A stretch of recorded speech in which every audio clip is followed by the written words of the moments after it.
Hello guys, good morning. कैसे हैं आप सब लोग? आई विश कि आप सब अच्छे होंगे। तो महादेव की दीवानी प्रीति में आप सभी लोग का स्वागत है। और अभी सुबह के बज रहे हैं 7 और मैं आज एज़ यूजुअल सुबह 7 बजे ही अपने व्लॉगिंग को स्टार्ट करने वाली हूँ।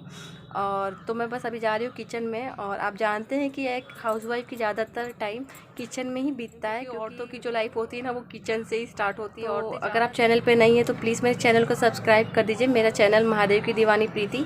क्योंकि मैं यूट्यूब में नहीं हूँ तो प्लीज़ गाइस मेरे चैनल को सब्सक्राइब कर दीजिए। और आप प्लीज़ यार लाइक कर दिया कीजिए। आज मैं बनाने जाने वाली हूँ छोले, क्योंकि आज सबका छोले खाने का बहुत मन था, तो मैं बस उसी की तैयारी करने जा रही हूँ। तो छोले बनाने के लिए मैंने सबसे पहले गैस पे कढ़ाई को चढ़ा दिया था। और उसके बाद मैंने उसमें डाल दिया मस्टर्ड ऑयल। मस्टर्ड ऑयल में मैंने थोड़ा सा जीरा डाल दिया। और जीरा जब क्रैक होने लगा तो मैंने उसमें डाल दिया थोड़ा सा कड़ी पत्ता। उसके बाद मैंने उसमें डाल दिया प्याज का पेस्ट। तो इसको आपको कंटिन्यूस चलाते रहना ताकि नीचे से वो पकड़े नहीं। और हाँ, आपको याद रखना कभी भी प्याज को भूनते टाइम उसको आपको कम आंच पे ही रखना है, वरना ना वो लाल तो हो जाता है पर वो अंदर से पकता नहीं है, वो खाने में भी अच्छा नहीं लगता। आपको कम आंच पे ही हमेशा प्याज को भूनना होता है। तो बस देखिए मेरा प्याज अब ऑलमोस्ट हो गया है। यहाँ पे किनारे किनारे से इसने ऑयल रिलीज़ कर दिया, मतलब तेल छोड़ दिया है। और मसालों को भूनने से पहले मैंने गैस पे कुकर में मटर को भी रख दिया था। जब वो अच्छे से उबाल आ जाए, 2 सीटी मार दे, तो मैंने गैस को बंद कर दिया था। और ये देखिए मेरा प्याज भी ऑलमोस्ट हो गया। अब इसमें मैं डालूँगी अदरक, लहसुन और हरी मिर्ची का पेस्ट। उसको डालने के बाद आपको इसको कंटिन्यूस चलाते रहना है ताकि ये पकड़े नहीं। जैसे प्याज को मैंने बोला था वैसे इसको भी आपको ऐसे ही करना है। मतलब मसाला कोई भी आप भूनिए ना तो आपको कंटिन्यूस चलाते रहे, वरना क्या है ना, कच्चा मतलब अगर पकड़ ले तो भी अच्छा नहीं लगता, और कच्चा भी रहे तो भी सब्ज़ी में वो टेस्ट नहीं आता है जो टेस्ट चाहिए होता है। तो देखिए मैंने उसमें डाल दिया था टमाटर। टमाटर जब भून गया तो मैंने डाल दिया धनिया पाउडर, थोड़ा सा हल्दी पाउडर। इसको डालने के बाद मैं डाल दूँगी थोड़ा सा पानी ताकि ये मसाले एक हो जाए, मतलब एक जैसा हो जाए। उसके बाद आप उसको चलाते रहिए।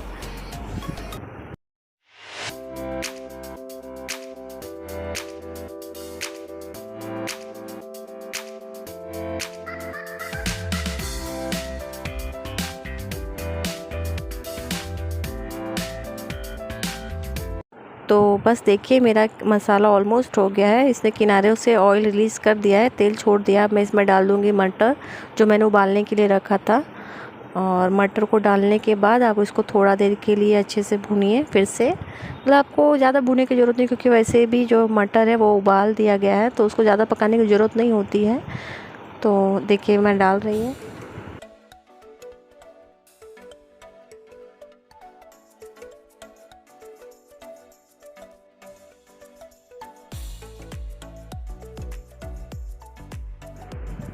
तो अब इसको मैं कंटिन्यूस चलाते हुए अब इसमें मैं डाल दूँगी मसाला, छोले मसाले। आप चाहे तो आप छोले मसाले डाल सकते हैं। अगर आपके पास घर पे छोले मसाले नहीं है तो आप नॉर्मल मसाला, कोई भी मसाला डाल सकते हैं, उससे कोई दिक्कत नहीं होती है।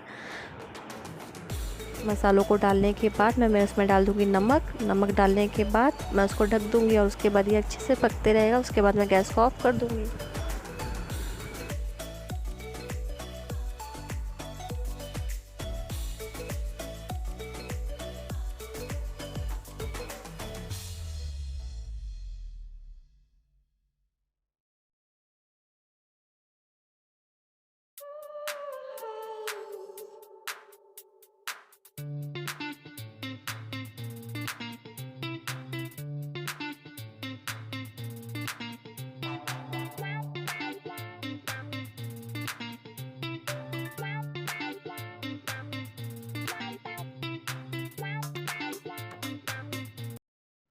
हाय फ्रेंड्स, तो नाश्ता वगैरह करके मैंने सोचा आप सबसे भी थोड़ी बातें कर लूँ।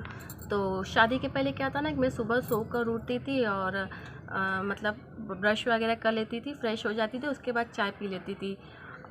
बस ऐसा ही था मेरा डेली का रूटीन। सुबह सो के उठना, ब्रश करना, फ्रेश हो जाना, उसके बाद तुरंत चाय पी लेना। और सच बोलूँ तो मैं अपने मायके में कोई काम भी नहीं करती थी, क्योंकि घर का जो भी काम था वो मम्मी अकेले ही हैंडल करती थी। मैं कभी कभी कहती भी मम्मी से कि मम्मी मैं आपकी कुछ हेल्प कर दूँ, तो वो कहती कि नहीं, अभी तुम अपने पढ़ाई पे फोकस करो। तो बस इसी तरह मेरा लाइफ मतलब मेरे मायके में डेली चलता था। और फिर धीरे धीरे ऐसा ही चलता गया। और फिर मेरी शादी हो गई। और जब शादी हुई तो नई फैमिली, नए लोग, सब कुछ नया नया था। लेकिन मुझे सबसे ऑड क्या लगा पता है आप सबको? सुबह सो के उठ के आप सबसे पहले आपको नहाना है। अगर आप नहाएंगे नहीं तो आप रसोई में एंटर नहीं कर सकते। तो मुझे स्टार्टिंग में बहुत ही अजीब लगता था कि आप सुबह उठो और उसके बाद नहाओ, उसके बाद ही आप कोई काम करो। तो मैं बोली कोई बात नहीं, चलो ये यहाँ का रिवाज होगा। तो मैं सुबह उठती थी, नहाती थी, उसके बाद रसोई में एंटर करती, तो उसके बाद चाय बनाती थी। बस इसी तरह सब कुछ चल रहा था। लेकिन सबसे हालत ख़राब होती थी मेरी, पता है आप सबको कब? जब ठंडियाँ आती थी। ठंडियों में मतलब सुबह उठ के ठंडे ठंडे पानी से नहाना, मतलब आप खुद ही सोच सकते हैं कि कैसा लगता होगा। और अभी भी ऐसे गाँव, बहुत से गाँव हैं जहाँ पे अभी भी ये रिवाज चले आ रहा है कि आप सुबह सो के उठिए, उसके बाद पहले नहाइए धोइए, उसके बाद कुछ भी काम करिए।